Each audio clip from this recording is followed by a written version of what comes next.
Drinking with Authors may contain adult content. Listener discretion is advised. Hey everyone, I am Nick Savage, author, artist, crazy person who will be hosting tonight's episode of Drinking with Authors, sponsored by Four Horsemen Publications. And tonight we have not one, but two authors. I'm going to let them introduce themselves and tell a bit about their books, and then we will get into the rest of it. But ladies, take it away. I'm Janice Summers. And I'm Leslie Summers, and we're the authors of the Amulet series. The first book in the series is called Breed Reborn, and our stories are about a girl from New Jersey who discovers that she's a descendant of a Scottish weather goddess, and she needs to find a magical weather-controlling amulet before the other side of the family does, or the world will be plagued into eternal darkness. That is a wonderful sounding series. I have not had a chance to read it yet, but I have been wondering for a long time how to say the name, because I am assuming it's an Irish name or a Scottish name with the GH. Yeah. So you can go either two ways with it based on the pronunciation. You can say either breed or bride. We call it breed. I've heard other people refer to it as bride. It's okay. And we do have in the back of our books a pronunciation guide, because we do put Scottish Gaelic in there to enhance the story. I have Irish Gaelic in one of my series, so I do have the translation as well in the back. But I'm assuming you have it in the back and not in the middle of the story. Like, here's what they're saying, and in parentheses. It pulls me out when authors do that, so I appreciate that you have yours in the back of the book. Of course. I know we talked about it before we started recording that today we are taking it easy because we are not drinking today. But I will start. I am drinking an iced tea that is a whiskey pu'er, so at least it's whiskey flavored. So I can pretend I'm drinking with that. What are you ladies drinking? I'm drinking hot tea. Yeah. Any specific flavor of tea, or just kind of whatever you randomly? Tea. Black tea is good. And you look like you have a soda. No, I actually am drinking water with a cup that says my weekend is all booked. Oh, very nice. Water is healthy. I've been told I should drink more of it. So, as a duo writing team, I'm gonna start with a tough one. That's not that tough. How organized do you have to be in your writing to make it work? Because there's two of you.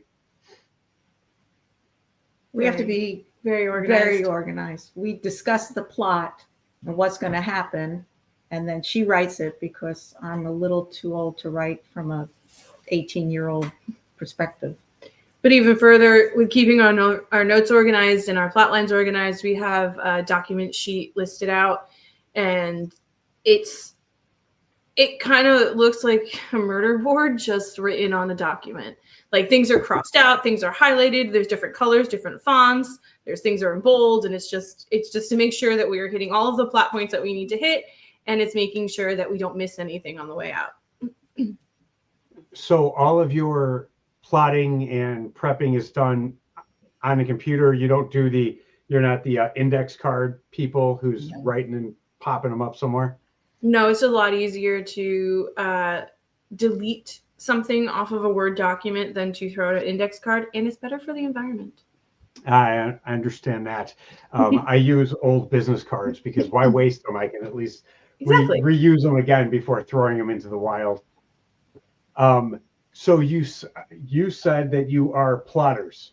Is there anything that you leave to chance when writing, or do you have, before you start writing out the story, do you have everything that you possibly think you can plotted?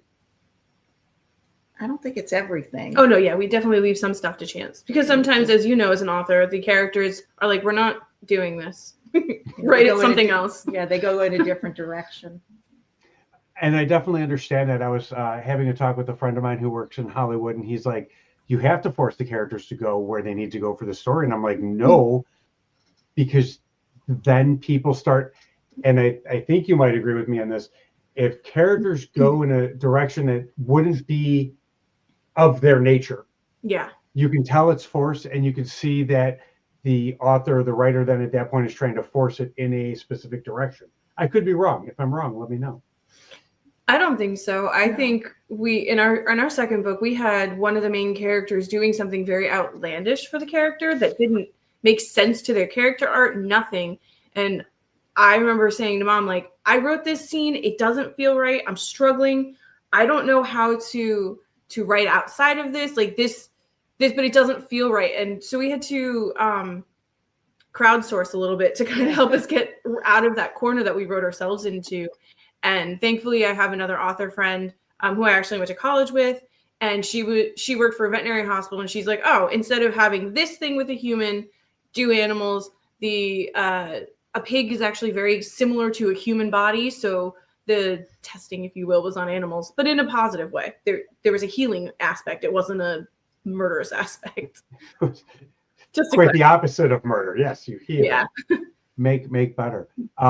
So I'm changing gears a little bit, but staying with your books, is there a quote or a passage that you've written, either one of you or both of you, if you have your own, that sticks with you as kind of something that either isn't like encompassing of the entire, writing that you've done, or just something that a character has said or something like that that is kind of like meaningful to you? I off the top of my head, I can't think of anything. Yeah, because That is okay. Sometimes it doesn't. she probably has one. As I said, she does most of the writing. Well, if it helps, there's a lot of in the first book, there's a mother-daughter relationship in there, and a lot of that was based off of her. So there's a lot of similar things in there that my mother has done for me. So in a way of like an homage to her. So that probably resonates a little bit more, but she just doesn't remember it. Okay, so then then this is for you. Since you are the mother figure in the book, when you read her writing, Uh-huh. how accurate do you think her homages to you are in the character, in terms of like being more objective looking at it, versus how much is it a child's interpretation of their mother?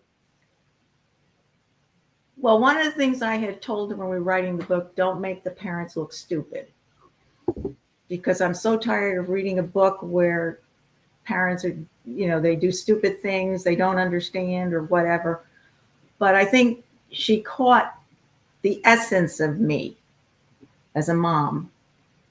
So there are some things, in the mom character that I've done, I see it, I know I've done it, it's that kind of thing. So this brings up another question in my mind, and I think I already know your answer, since I kind of do the same thing with parents and don't like the stupid parents. Is there a trope that when you read it just makes you want to throw the book into a fireplace or put it down and just never finish it? There was I told you about the book where it just annoyed me. The premise was the book where this millionaire wants to get married, so he picks somebody and he makes it like a job interview to be a secretary, and then all of a sudden she's married by proxy, and things that go on in the book. It's like, what are you doing? Because if that happened to me, I'd have killed the guy. It's like She doesn't do well with the forced proximity, the romance books that are like hoodwinked kind of tropes. yeah, I don't. She doesn't like those.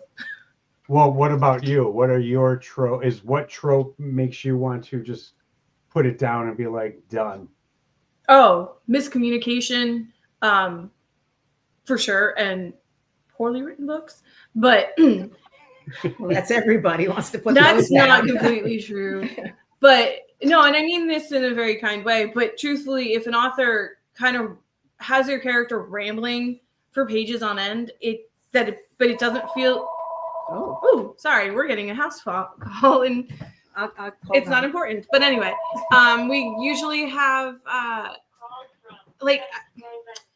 they just have them ramble and it doesn't do anything to the plot. That annoys me on so many levels, but specifically miscommunication, because that drives me absolutely bananas. Just talk. Be like, hey, this is how I'm feeling. And then you can probably unravel the entire thing. Because honestly, if that's all they need to do to fix the whole like third act breakup, then there was no need for a breakup. I actually am not a big fan of miscommunication either.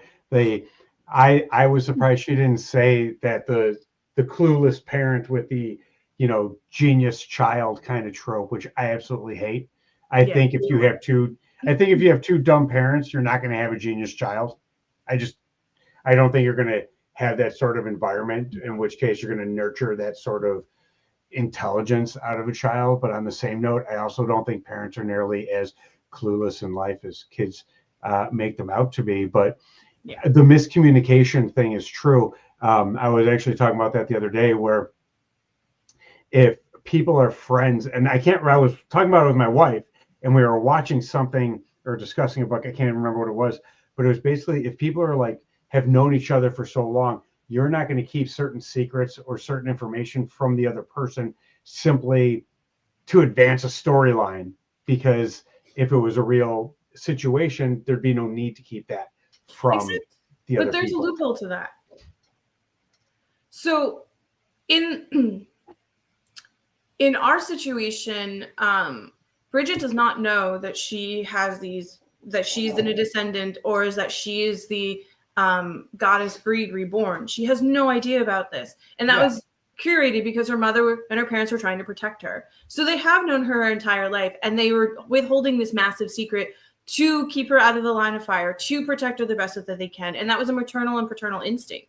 So I think to a degree, yes, people shouldn't be keeping secrets from each other. You might not know them depending on how long you've known each other and how well you know each other. But in this case, I think that's a valid reason for a parent to not tell their child anything. Oh, parents keep secrets from their child all the time. You know, lied to me growing up left and right.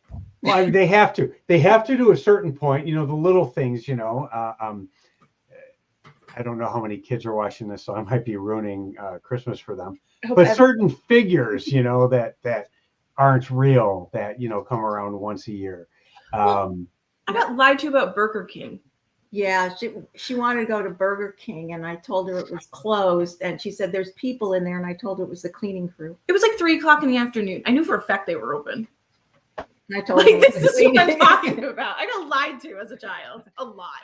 But that's an easier way to say no, you're not going to eat food when there's healthier options, than trying to explain to a child that healthier options are what you're going to eat because they're healthier.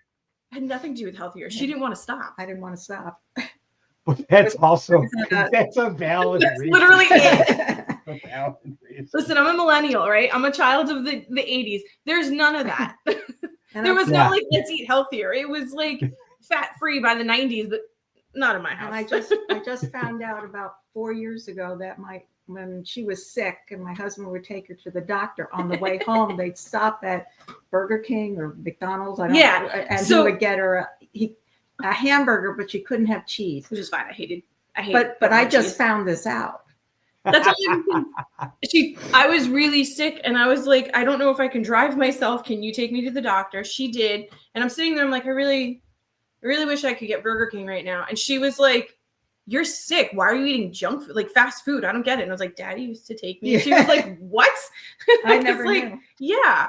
After, I was like, when I was a child, why do you think I always wanted him to take me to the doctor? We would come back from the doctor. It was always around lunchtime, so he would be hungry, and we'd have to share a diet soda because my father was a diabetic. Not a problem. And I couldn't get fries, and I was allowed to get a little hamburger. So there's nothing wrong. When you're sick, you don't want to eat. Like, I mean, some people like the chicken soup, you know, when they're sick and stuff, because it does have the nutrients. When I am sick, I want like greasy, fat, salty foods. Like, I'm the same way. Apparently, it's the same way. So yeah, that's how I was lied to as a child, and it was very funny when I found. And she was lied to as well. So my parents knew each other for over 40 years, and he never told her that. It was a secret. But you have to. That was a good father-daughter relationship, you know. Yes. It's a good little secret to have. I honestly thought she knew. Well, She- my husband and I had decided we would do things with both, Leslie and my son Eric separately. Be a Mother's Day or a Father's Day, that it didn't matter. We would take them out of school to do that. They take one day. They wouldn't go to school, and we would do whatever they wanted. Go to the movies, go to the library, whatever I they. think she skipped that with me and just did it with my brother. I never missed school for this. It was always on the weekends. And it was mostly because my brother was into sports and they knew I didn't want to go. So my mom would be like, Daddy's going to take Eric somewhere. You and I are going to go clothes shopping or go to the movies or something Yeah. and get lunch. It would be a mommy and me day. It was never during, no. She was a school teacher. Education was too important in this house. What did you teach? I'm certified to teach nursery school through 8th grade, and I taught kindergarten and 2nd grade. Oh, you had little ones. Yeah, I didn't want to teach anybody taller than I was. No. Kindergarten's good because you also get a nap time when the kids get. No, Preschool does. Preschool had nap time because they were there all day, but not kindergarten was a half day. But you could tell. The thing that I thought was pretty funny, you could tell them almost anything and they would believe you. Yeah. Because you're the teacher. They would run out, like when I drove up and they were outside, some of the kids would, help me carry a bag in or something. And then they would ask me, how did I get there? During the day, they would ask, well, how did you get here? And I said, I see the broom over there. I flew in on a broom.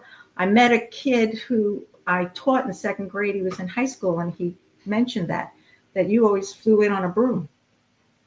See, she didn't limit the lying to just her own children. Yeah. That's the moral of the story. She lied to a lot of different kids. I just thought it was funny because you helped me carry this stuff in, and now you didn't put 2 and 2 together. Okay. It sticks with them though, like the things people say stick with them. I'm hoping by the time he got to high school, he realized you didn't actually fly in on a broom. If he did, he might need a little more help than he had gotten. Yeah, there might be another problem. Yeah, little extra attention might have been needed to be paid to him. No, my teachers either loved me or hated me. So when I was that age, my teachers still liked me. So it was you dealt with the good ages there. Yeah. Yeah. And they don't talk back too often. No, but they're scared of teachers at that age because especially like 2nd grade, you have to start telling them, it's learning because preschool and kindergarten is all play. Here's your blocks, here's your writing. Not in New Jersey. Oh my God. I went to a Catholic school. It was all playtime and like learning how to print your Public name and school, the kids had to be able to recognize money. They didn't have to add it together, but they had to recognize the denominations of money. Anymore. And they had to read a simple text. Not anymore. Not anymore. Now it's just they have to be able to write their own name. That's it. And recognize their ABCs and numbers up to 20, I think. Something like that. Yeah. And that's to graduate 8th grade? That's, yes. Yeah. Not in New Jersey, but yeah, in some of the places. It was very strange. Anyway. No, that is definitely okay. So here's a question for you to bring us back to author stuff. And this is a generalized question, but is there something you think is true of all authors? We don't know how to read. No, they don't. We don't read directions. We don't read. Yeah. We can't read and comprehend directions. Directions. Yeah. Like putting together IKEA furniture or No, like like, hey, you're coming to a convention, or hey, you're coming here. Please note, you can't do XYZ, or please make sure you do XYZ. And they still don't do it. And they go, I don't understand. Can I do XYZ? And it's like, it tells you. Did you read the thing? And you signed the document. Did you not read it? Yeah. It's infamously known that writers write, but don't read. And that I will give you that because I will sign up for shows and do those things, sign everything. I will not know when they are. I will sign up for a show and not know when it is until my wife finally puts it in my Google Calendar for me. And I'm like, oh, I have a show in 2 weeks. She's like, you signed up for this. How do you not know? Because I just signed up. I didn't read it. Oh, 150%. And Yeah, now I get to tell her that it's all authors and not just me. It's So like, it's like It's not us. We read everything. We follow directions. as close as we can. Sometimes I skip a thing once or twice. Yeah, but- For example, the standing sign, as I was explaining before. yeah. Now, But- what can you tell me what show that's for that's coming up? Yes. So that is coming up on November 8th in Broadheadsville, Pennsylvania. It's a bookish affair. It's going to have over, I think, no, that's not right. It's going to have a lot of authors. Like, I want to say 20 plus, a whole bunch of us and a whole bunch and bookish vendors and things of that nature. There is going to be food there. We'll be there doing book signings and selling our books. We're pretty excited. I actually have a couple of author friends that are going to be there as well. So it's really nice. We get to meet up again. Yeah. Now, do you travel? Like, do you stay in state or do you like to travel out of state as well for your So book? Broadheadsville's in the Poconos, which is an hour from us. So we're not going to stay in state, but we will stay if we travel. What was it? We just had the Maryland Renaissance Fair book Yeah. signing, and we stayed down in Maryland. We went a Now- day before. Mhm. Talk to me like I don't know geography. Hint, I don't know geography. I am 45 years old and just learned that New Jersey is on the ocean shore and not one of the Great Lakes shores. So this is 45 years into life. That's how bad my geography is. Yeah, you can laugh. You're American, it's fine. Yeah. How far now? The Poconos is an hour away. How far is Maryland when you were there? Like, is that because like in Illinois you can drive 8 hours and still be in Illinois? How No. far was that drive to Maryland for you? We're closer to the top of New Jersey. We're north, but the top of New Jersey down to the bottom of New Jersey, like going from New York down to Delaware, is 2.5 hours, 3-hour drive, give or take. Oh, God. So we're not like a super long state, which is kind of nice. But on those trips home, you're like, oh my God, I'll never make it back. Yeah, if we lived here, we'd be home now. Yeah, we do. We play that game a lot, actually. But no, going to the Maryland Renaissance Fair is about 3 hours from us, 3.5, depending on traffic. And we do get there pretty quickly, but then we kind of like take our time. We stop for lunch. We have friends in the area. We have family. We'll go say hi, see them, and then we'll make it to the hotel and go from there. We've driven to Virginia. Yeah. We've driven to Ohio, Kentucky, Kentucky. Ohio's far, and I know Ohio's far from you. 8 hours. Well, 8 Columbus, hours. 8 hours is not like a there and back in one day trip. No, we didn't do that in one day. yes, we did. We did 8 hours in one day. Yeah, we drive to Raleigh in one day. We drive to Columbus in one day. We stayed over. No, we didn't stay over when we went to Columbus. Oh no, we didn't. We didn't stay over anywhere. Oh, that is intense. You are slightly insane.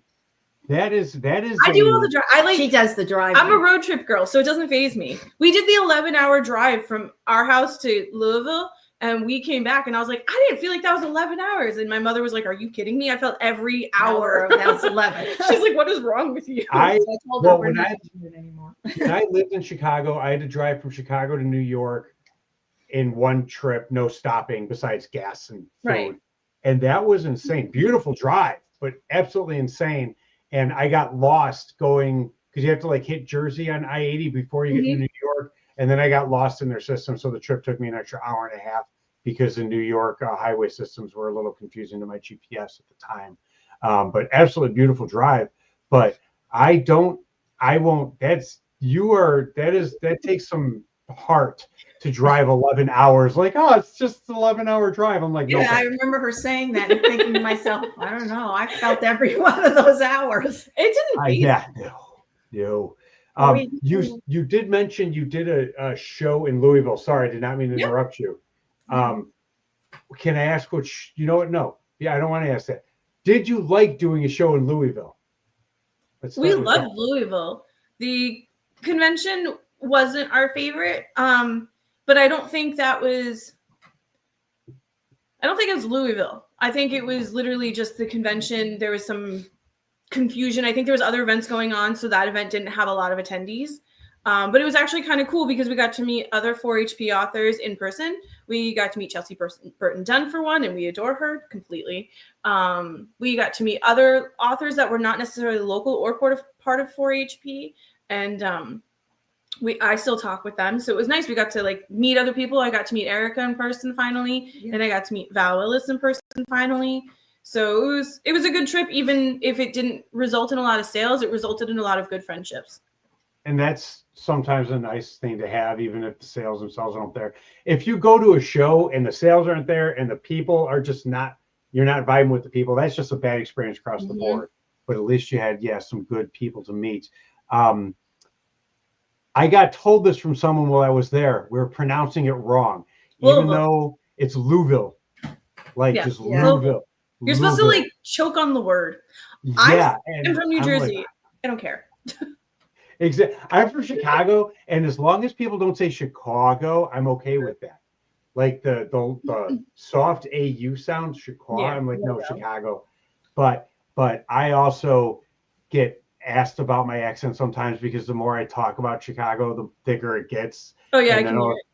Yeah, and it gets really bad, but it's fun, to have pride in where you're from. So that's all the people in Louisville were doing, is having pride in where they're from. Oh, so at least when I'm talking about it on like recordings or something like that, I'll try and say it properly. I won't, but I'll try. And I guess trying is more important than that. The attempt is there. Listen, we're from New Jersey. Everyone makes fun of us for something or another. I mean, we're saddled with Jersey Shore. Yeah. And those accents are not New Jersey.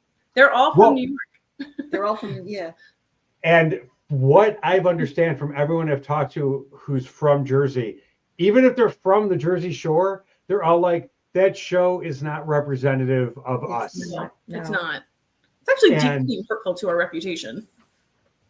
It's one of those things where I'm like, if people are that against it, I will say, okay, I won't judge, by that show. I'm not a big reality TV show fan. I don't know if you are. Mm-hmm. I'm seeing no. Janice, not a real, no. I fall asleep. Do you, in general, like watching TV or just during reality TV? It depends. It depends on the people. If I watch reality, my thought process is, why are you doing that? What are you thinking? It's like, but then again, I'm an older person. I have a different mindset of what they may be experiencing. She was alive before TVs were made. Yeah.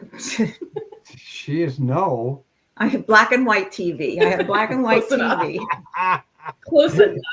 Do you actually have a black and white TV? Not anymore. Not anymore. But you do. But I remember this. I remember I was old enough to remember the sign off. At the end of the day when you get the blank space kind of thing. And then after a while, that blank space was taken up by infomercials. And the infomercials were all the rage for Insomniacs. I loved infomercials as a child because I was always up at like 4:00 in the morning. So I was allowed to watch TV, and that's all it was. As long as she didn't talk to me, I don't care what she was doing. Because I was so sleepy. I was a Captain Planet kid at 4 a.m. or whenever that came on. I loved Captain Planet. It was so bad. Same. He's good. So, question for you, because I still want you to be able to talk about your books and all this shameless self-promotion. But one question I've been asking everyone since the second episode that I started recording, for both of you, what advice besides don't do it would you give to aspiring writers? I tell them to just do it.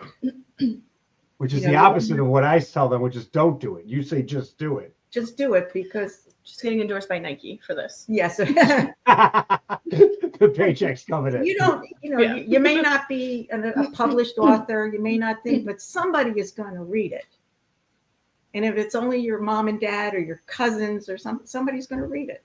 And then I add on to that with, if you're going to do it, make sure you get yourself a really, really good developmental editor because they are worth their weight in gold. And do you have a developmental editor you still work with outside of the editors at Four Horsemen? Yeah, yes. She's been with us since the very inception of this book. When it was originally completed, we sent it over to her, Alexa Bitsko. She's amazing. She's helped us through this entire journey, and we've given her shout outs in her books because that's how wonderful she is. And for anyone listening, say her name again. Alexa Bitsko, Bitsko. Thank you, because I could not, spell that for the life of me. I figured.